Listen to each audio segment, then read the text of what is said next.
tuyingiddemu bad character nga studio gye bayita eya Khalifah Aganaga wano wetukubira omuziki yes producer tuyiteko nawe otubuulire omuziki Namiiro gwakuba gunaakola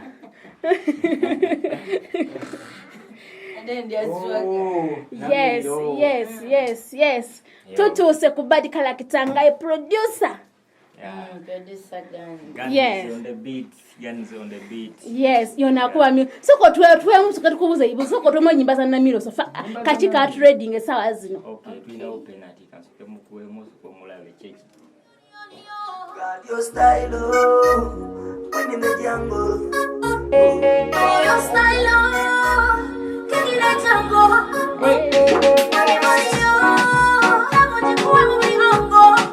Make me to bailando, only to the tango. Ina Penati, almost a minute garamote. Sikuwa Penati na jukume. Penati, almost a minute garamote. Nemuwa Penati na jukume. Penati, baby, almost a minute mutevi. Papa Penati ni jukuwa wani. Oina Penati ya garamote. Yo mutevi wa Penati yo wakami. Ewa fetwa kula tedweli antama. Tula nyama fetwa kula tedweli antula.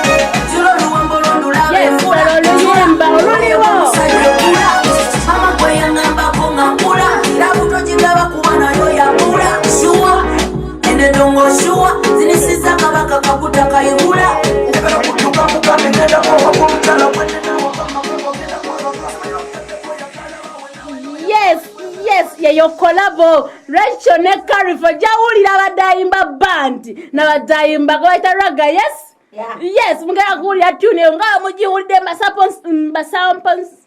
mbasampolinzeeko njagala munonye oluyimba lwatambulira Namiiro so ekiri lwatambudde mulunonye baluyita ki baluyita Penati twagala tubuzeko producer wa music wa Namiiro ono nino collabo gye baakoze producer affe sanyiza okusanga ku bad character nange nsanyusa obasisi baganda bange kiri kitya bad character egamba ki bad character eri fit Chie chigena maso Namiiro waka mlese tuulire omwana ali fresh era nga oli fresh Namiiro Recheal era mwana gwe tulina wano wali uyo ndowooza omuziki oguwuliddeko tuguwulidde omusanzo oti anaabisobola Namiiro agenda bisobola kuba ali sharp akwatirawo era ndowooza nawe owulira ojajinga osobola okujajinga naye nga ali sharp ye tumulesi era mugenda muwulira okay eyo producer tuwulire okumanyako amanya nze Kane Patrick aka Guns on the beat. Yes Omuyimbi yakwasaganya ye producer w'ennyimba za Namiiro era ye producer wa studio ya bad character. Is it okay? Is it so? Yes tukalagenda ku Namiiro soko twa akapela tugende omusambi njagala mutebi sikumuwa Penati na jikuberi Labo musambi njagala mutebi emuwa Penati na jikuba wali ewa fetwa kula tetulya ntama gatulya nyama fetwa kula tetulya ntula julo luwombo londula benkula jula oba yegwe musajje kula mama gwe yangamba ko ngankula tilavu tojigawa kuba nayo yakula shua ene ndongo shua okay Namiiro nabagambye twatambudde ku veri je twamusanje twamugwiridde ko nga tulina ebitingana kayimba kafuluma akaki bakayita Penati Namiiro aide ne wajijje akitawafunye tuwakoze nababandi banno bano kujje no mu dancehall no but watch some music ofuna different minds ez'abantu abalala then Biranga, you get something good more than you had in America, so that's why I tried to do this. Kana kaimba ani yasinze ani yisa idea. Finat wetunuli denga chitufu dala Penati no kunyo. So that's why Aganaga iba finat wakakozewa. Okay.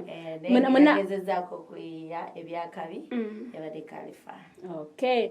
Kati video tujisubire ddi. Video yo anti tujikwata kumande egenda kube fuluma 1 week after. Namiiro ateka musente oyo yani Fefe nyeni fedwe teka musente tetukyalina bantu bukunja ateke musente nolowooza Namiiro naye nolowooza mami anakkiriza dansi ogundi oyo gw'oleese. No, bamuzeeyi baffe tebalina buzibu. Muzeeyi lutala ne mukyala we Irene. They don't have any problem about this. Andi bakumanyidde eri mugundi. No, I only want to thank my fans, my supporters. Abantu bange abayagala Recheal Namiiro. Tinjagala okubeba nga mbeebaza mwe bali kumfagira okuva ku awululu mpaka ku njagala zinamu.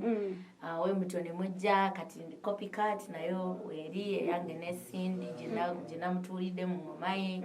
Then ne kana kayimba kanga kapya. Cindy nga yaleese tawe ne Spice Deno yakitudde mu kayinaawe. Nange nakitudde mu atenze ne nkiggala bugazi. Wangi. Aga kuddamu kukyema nkulirako. Okay, tuwe mwakapera ko ingoma gye watuddemu eya Cindy. Engoma gye natuddemu giyita bukodyo. Kambere wano nga tugiplayinga muko. Labe. Muli babi abasajja batuzanya firimu. Big up Cindy yatukolera rhythm. Namwe nabesume komeno n'okugiddamu. Bakini n'obukodyo. Sibubadini n'obukodyo. Bakini n'obukodyo. Gabani no bukodo, babini no bukodio, sebo badini no bukodio, babini no bukodio.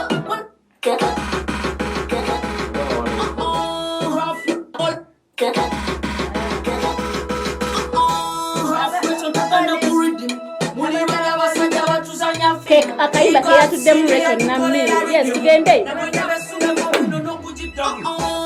Babini no bukodio. Badini no bukodio, babini no bukodio, wala siku gabani no bukodo, babini no bukodio, sibu badini no bukodio, babini no bukodio, wala siku gabani no bukodo. That's Recheal Raga Destroyer, asizami sangwe jaraga betagaloya, sango bakoba. Naye okimanyi olina omuyimbi gw'ogenda okuzza ku maapu? Muyimbi kyate. Oyo abeera Mary Butter. Mpulya gundi gy'ogiddemu. Oyanga mufaanana. Omufaananamu. Omanyi nti abadde agudde ogenda mukomyawo ku maapu. Nga tenze mukomyawo ntya. Gundi gy'ogiddemu mpulya Mary Butter. Oyo akiraga kye yakuba.